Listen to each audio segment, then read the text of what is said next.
Waalaikumsalam warahmatullahi wabarakatuh. Kali ini terpaksa ya kita belajar dengan satu siswa dikarenakan siswa yang lain katanya sakit ya.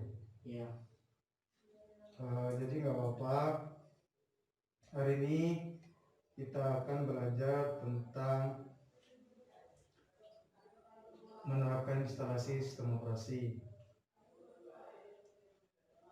Jadi di sini kita akan membahas cara menerapkan atau menginstal sistem operasi pada komputer. Yang pertama-tama, sebelum dimulai, alangkah baiknya kita berdoa terlebih dahulu agar pelajaran kali ini berjalan dengan lancar. Berdoa dengan keyakinan masing-masing. Berdoa mulai.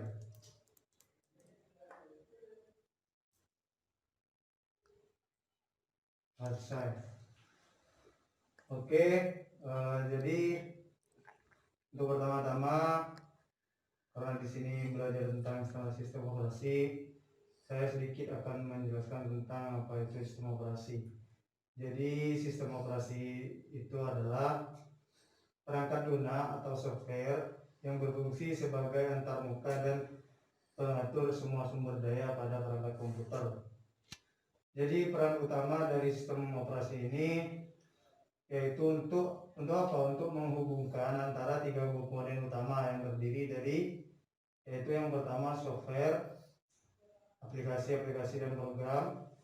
Terus yang kedua yaitu hardware, CPU, kartu grafis, monitor, keyboard dan lain-lain.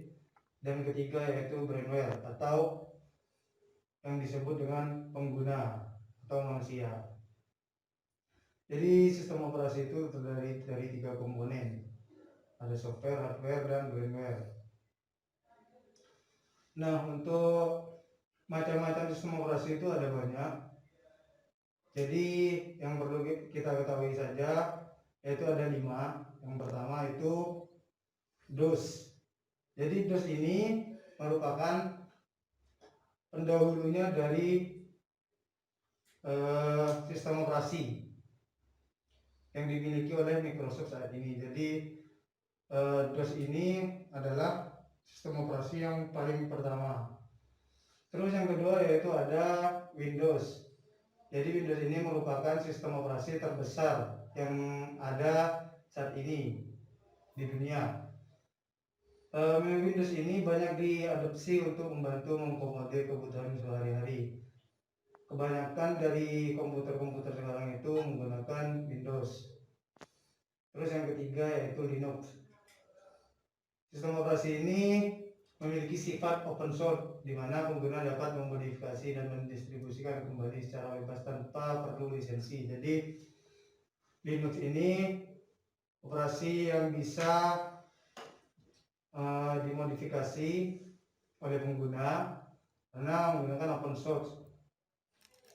Terus ada MAC OS atau singkatan dari Macintosh Operating System, adalah sistem operasi eksklusif yang hanya terdapat di komputer Apple saja.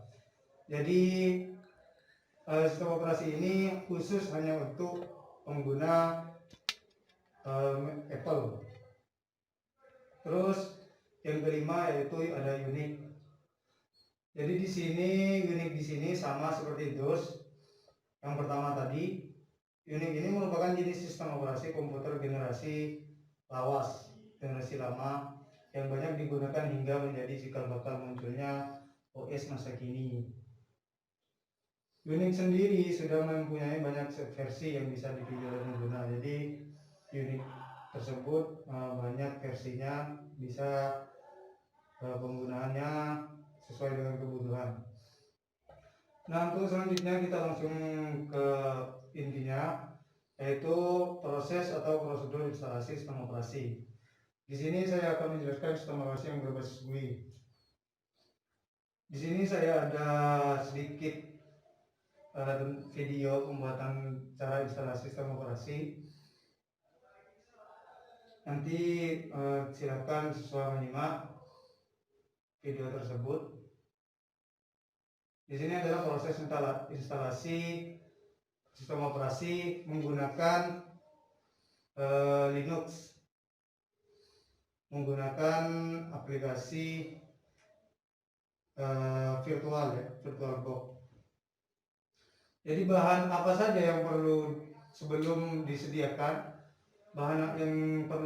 sebelum melakukan instalasi ini adalah yang pertama yaitu kita perlu mempunyai sebuah softwarenya, yaitu aplikasinya bisa kita download. Nah, di sini kita memerlukan yang pertama yaitu VirtualBox dan juga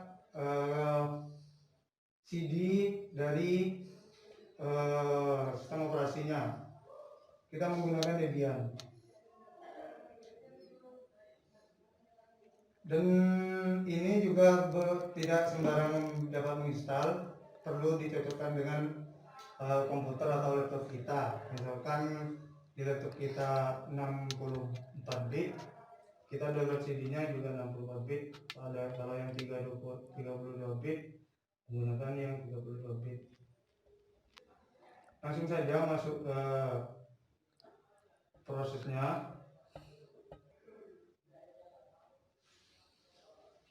Pinjam mejanya, pinjam sebentar.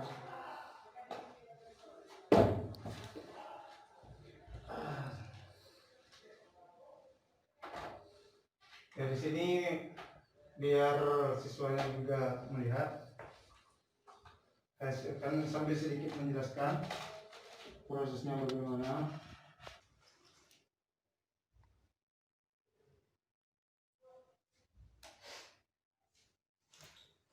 Nah, jadi di sini saya menggunakan VirtualBox ya.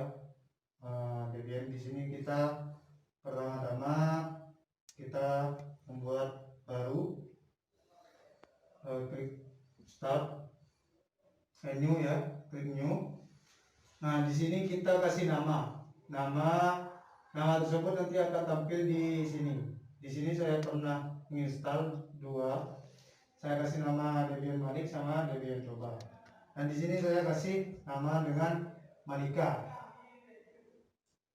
Nah, untuk di sini kita memilih Linux karena di sini kita menggunakan yang sistem operasi Linux. Terus di sini oracle-nya kita memilih yang sesuai dengan laptop kita. Karena punya saya adalah 64 bit, maka menggunakan 4 bit. Nah, di sini untuk mengatur memory size yang akan kita gunakan untuk aplikasi ini. Ini kita tentang yang create virtual hard disk. Langsung create saja. Terus tipenya. Nah, di sini kita langsung klik start di yang kita baru buat tadi. Nah, akan muncul seperti ini. Di sini kita memasukkan CD atau kaset yang kita punya, yaitu Debian. Kita cari posisi filenya ada di mana. Kita pilih folder. Nah, di sini kita mencari. Kita pilih add. Nah, di sini penyimpanannya ada kasetnya Debian 64 bit. Lalu kita klik close, lalu start. Nah, kita tunggu dulu prosesnya. Nah, di sini kita pilih graphical install karena kita harus GUI.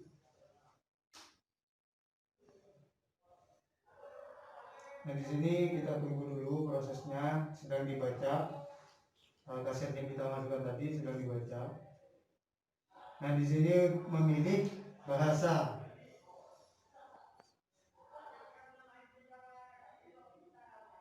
Di sini kita memilih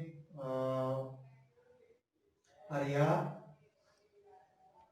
Untuk keyboard kita pilih American English karena memang cocok American English. Nah, kita di sini tunggu beberapa saat untuk melakukan proses instalasi ini. Nah, cukup membutuhkan waktu.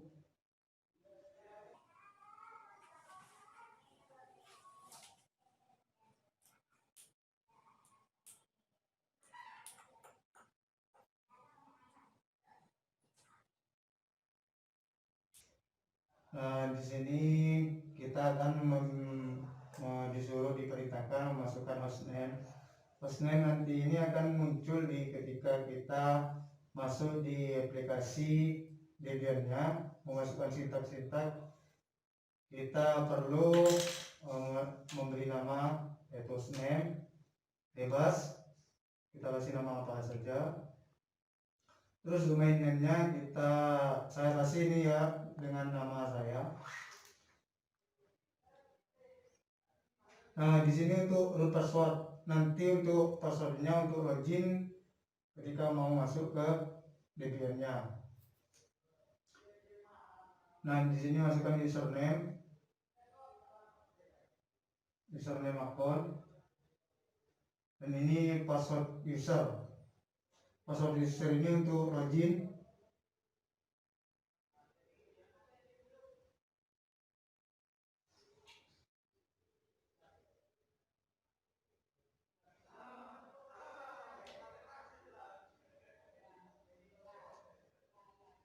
Nah, untuk di sini for the change to disk, jadi kita pilih yes karena ini memasukkan kaset ya, biar kasetnya nanti terbaca, kita pilih yes. Nah, di sini adalah proses penginstalan sistem.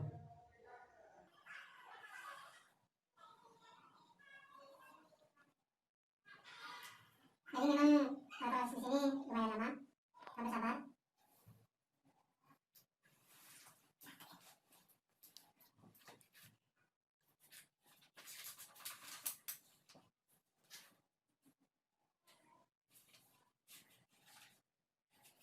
Jadi silakan siswa sudah mencatat kiranya materi yang perlu dicatat. Nah, di sini ada tampilan wifi. Kenapa saya matikan? Karena proses ini dapat berpengaruh ya untuk koneksi penginstalan ini. Koneksi kalau bisa jangan sampai terhubung ke wifi karena akan sedikit mempengaruhi proses dari penginstalan ini. Biasanya kalau wifi-nya menyala akan sedikit lebih lama. Nah, di sini scan CD atau DVD yang kita masukkan tadi scan.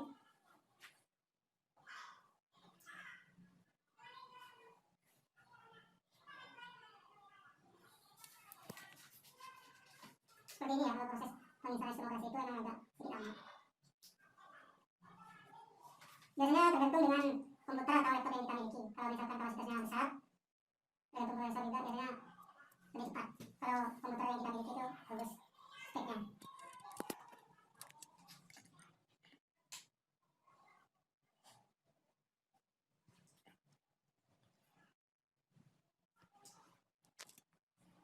Nah, di sini ada pilihan partisi. Di sini kita pilih no.